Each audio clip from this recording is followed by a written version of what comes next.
मेरा नाम doctor Sophia Umair Bajwa है। Welcome to my YouTube channel. आज की वीडियो में मैं बात करूंगी कि आईवीएफ के प्रोसीजर में स्टेप बाय स्टेप क्या किया जाता है। सबसे पहले मैं आपको ये बताती हूँ कि कौन से कपल्स हैं जो अमूमन आईवीएफ की तरफ जाते हैं।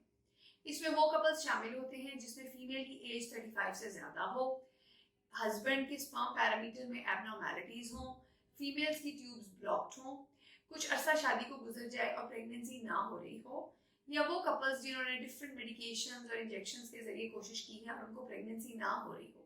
इन कपल्स को अमूमन आईवीएफ की जरूरत पड़ती है। जब आप एक आईवीएफ स्पेशलिस्ट को दिखाएंगे तो वो फीमेल के हार्मोन्स के कुछ ब्लड टेस्ट करवाएंगे और फीमेल का एक ट्रांसवेजाइनल अल्ट्रासाउंड करवाएंगे। उसके अलावा मेल का सीमन एनालिसिस भी करवाया जाता है। इन टेस्ट से हमें ये पता चलता है कि मेल के सीमन के अंदर कोई अगर मसला है तो इन कपल्स को आईवीएफ की बजाय इक्सी की तरफ जाना पड़ेगा। फीमेल के हार्मोन्स और अल्ट्रासाउंड के जरिए हमें ये गाइडेंस मिलती है कि एक फीमेल में उनकी ओवरीज में एग्स बनाने की यानी कि अंडे बनाने की क्या सलाहियत मौजूद है।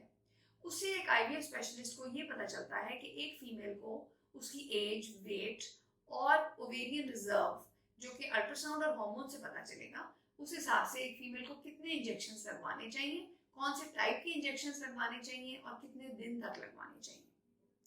अब मैं आपको बताऊंगी कि आईवीएफ के प्रोसीजर में स्टार्ट से एंड तक क्या किया जाता है। अमूमन कपल पीरियड्स के फर्स्ट डे हमें इन्फॉर्म करते हैं अपनी मेंस्ट्रुअल साइकिल का। पीरियड्स के सेकेंड डे पर हम कपल को बुलाते हैं और फीमेल्स को इंजेक्शन स्टार्ट करवाए जाते हैं। उसके बाद 4 to 5 डेज तक डेली सेम डोज के इंजेक्शन फीमेल को लगाए जाते हैं। 5 या 6 डेज के बाद फीमेल का एक इंटरनल वजाइनल अल्ट्रासाउंड किया जाता है, जिससे हमें ये पता चलता है कि ओवरीज में एग्स की डेवलपमेंट कैसी हो रही है। अगर तो एग्स की डेवलपमेंट ठीक हो रही है तो सेम डोज इंजेक्शन को ही कंटिन्यू किया जाता है। अगर हमें लगता है कि एग्स की डेवलपमेंट थोड़ी कम है तो इंजेक्शन की डोज को बढ़ाया जाता है या एक डिफरेंट टाइप का इंजेक्शन एड ऑन किया जाता है। इसके बाद एक नया इंजेक्शन फीमेल्स के इंजेक्शन में शामिल किया जाता है जिसको इंटैगोनिस्ट बोलते हैं। ये एक बहुत इंपॉर्टेंट इंजेक्शन होता है जो यूजुअली इंजेक्शन के 5th या 6th डे पे स्टार्ट किया जाता है। इसका मकसद ये होता है कि जो ओवरीज में ज्यादा एग्स बन रहे हैं वो एग पिकअप से पहले रिलीज ना हो जाए। उसके बाद यूजुअली ऑल्टरनेट डे पे फीमेल को बुलाया जाता है, इंजेक्शंस को कंटिन्यू किया जाता है और साथ साथ अल्ट्रासाउंड के जरिए एग्स के साइज को मॉनिटर किया जाता है। इन इंजेक्शन को 10 से 12 दिन तक लगाया जाता है और उसके बाद अल्ट्रासाउंड के जरिए हमें एग्स के साइज का पता चल जाता है। जब एग्स मैच्योर हो जाते हैं तो एक फाइनल ट्रिगर इंजेक्शन लगाया जाता है। आईवीएफ के साइकिल का सबसे इंपॉर्टेंट इंजेक्शन ये वाला होता है, ट्रिगर इंजेक्शन। ट्रिगर इंजेक्शन के 36 आवर्स के बाद एग पिकअप को स्केड्यूल किया जाता है। ट्रिगर इंजेक्शन की टाइमिंग बहुत इंपॉर्टेंट होती है और इसका आपने बहुत ध्यान रखना है।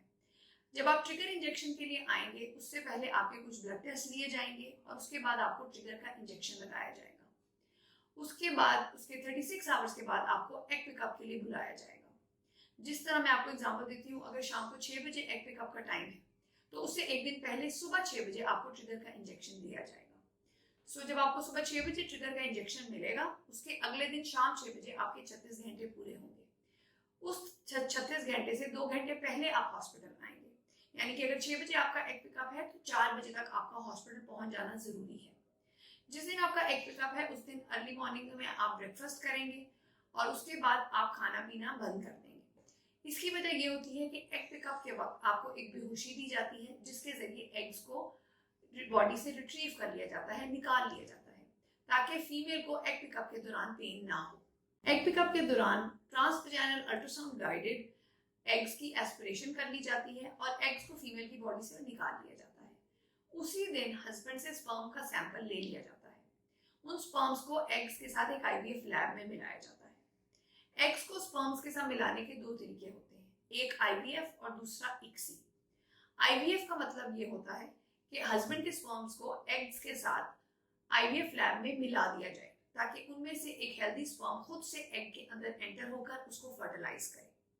इक्सी का मतलब है इंट्रासाइटोप्लाज्मिक स्पर्म इंजेक्शन, यानी कि एक हेल्दी स्पर्म को चूज किया जाए और उसको एग के अंदर इंजेक्ट कर दिया जाए। इससे फर्टिलाइजेशन के चांसेस मैक्सिमम होंगे। इसके बाद कपल को एग पिकअप के बाद 3 आवर्स तक हम हॉस्पिटल में रखते हैं और उसके बाद उनको हम डिस्चार्ज कर देते हैं। नेक्स्ट डे हमें पता चलता है कि कितने एग्स फर्टिलाइज हुए। ड्यूरिंग द आईवीएफ साइकिल हम आपको बताएंगे कि आपके कितने एग्स रिट्रीव हुए, उसमें से कितने एग्स मैच्योर थे और कितने एग्स इमेच्योर या एबनॉर्मल थे। उसके 24 आवर्स के बाद आपको ये बताया जाएगा कि आपके कितने एग्स फर्टिलाइज हुए। उसके बाद 3 से 5 डेज तक उन एग्स की डेवलपमेंट आईवीएफ लैब में की जाती है और एम्ब्रियोज को डेवलप किया जाता है। डे 3 और डे 5 तक जाकर हम आपको ये बताएंगे कि आपके कितने एम्ब्रियोज बने और उनकी क्वालिटी क्या है। उसके बाद होता है एम्ब्रियो ट्रांसफर। एम्ब्रियो ट्रांसफर को करने के 2 तरीके हैं, एक फ्रेश एम्ब्रियो ट्रांसफर और एक फ्रोजन एम्ब्रियो ट्रांसफर। इन दोनों के प्रोज एंड कॉन्स के बारे में मैं डिटेल में अपनी अगली वीडियो में बात करूंगी। अभी मैं आपको ये बता सकती हूँ कि फ्रेश एम्ब्रियो ट्रांसफर का मतलब है उसी साइकिल में एम्ब्रियो को यूट्रस के अंदर इम्प्लांट कर देना, और फ्रोजन एम्ब्रियो ट्रांसफर का मतलब है कि एम्ब्रियो को फ्रीज किया जाए और उसके बाद नेक्स्ट मंथ फीमेल को बुला के उसके बाद उसकी यूट्रस में उस एम्ब्रियो को इम्प्लांट किया जाए।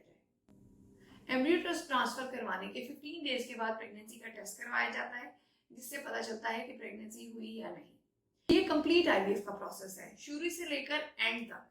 इस वीडियो को बनाने का मकसद ये था कि जो कपल्स आईवीएफ की तरफ जाते हैं उनको पता हो कि स्टेप बाय स्टेप उनको किस ट्रीटमेंट से गुजरना पड़ेगा और वो क्या हमारे से एक्सपेक्ट करें। अगर आपको मेरी ये वीडियो पसंद आई है तो मेरी इस वीडियो को लाइक करें, मेरे यूट्यूब चैनल को सब्सक्राइब करें और बेल का आइकन भी जरूर दबाइएगा।